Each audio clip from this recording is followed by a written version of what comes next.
বন্ধুরা, কড়া গরম হয়ে গেছে, দিয়ে দিলাম তেল। কেমন আছো তোমরা সবাই? আশা করি সকলেই ভালো আছো। আজকে চিকেন পেঁপে আলু দিয়ে একটা তরকারি করে দেখাবো তোমাদের। দেখো, গরম তেল হয়ে গেছে, তার মধ্যে আলুগুলো দিয়ে দিয়েছি। আলুগুলো একটু করে ভেজে নিচ্ছি। ভাজা হয়ে গেলে নামিয়ে নেব। দেখো, আলুটা নামিয়ে নিয়েছি। এখানে দিয়ে দিয়েছি তেজপাতা, দারচিনি,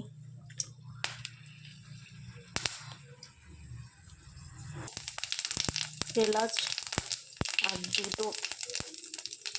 দুটো এলাচ আর অল্প জিরে। ভাজা হয়ে গেলে দিয়ে দিচ্ছি পেঁয়াজ। এদিকে দেখো, পেঁয়াজটাকে ভালো করে ভেজে নেবো। লাল লাল করে ভাজা হয়ে গেলে দিয়ে দেবো টমেটো। দেখো, মোটামুটি পেঁয়াজটা ভাজা হয়ে গেছে। এই পর্যায়ে দিয়ে দেবো টমেটো কেটে রাখা আর বেটে রাখা মশলাগুলো। বাটা মশলাটা দিয়ে দিলাম। বাটা মশলার মধ্যে আছে আদা, জিরে, রসুন আর একটু পেঁয়াজ বাটা। ভালো করে মিশিয়ে কষিয়ে নেব। দিলাম হলুদ গুঁড়োটা, দিয়ে এবার ভালো করে কষিয়ে নেব। দেখো, ভালোভাবে কষানো হয়ে গেছে। মশলা দিয়ে পুরো তেল ছেড়ে দিয়েছে। এই পর্যায়ে দিয়ে দেবো ম্যারিনেট করা মাংসটাকে আমি নুন, হলুদ, লঙ্কার গুঁড়ো আর একটু টমেটো কেচাপ দিয়ে ম্যারিনেট করতে আধ ঘন্টা ফ্রিজে রেখে দিয়েছিলাম। দেখো, দিয়ে দিলাম মাংসটা, ভালো করে মিশিয়ে নেব। দেখো, মাংসটাকে ভালো করে কষাবো।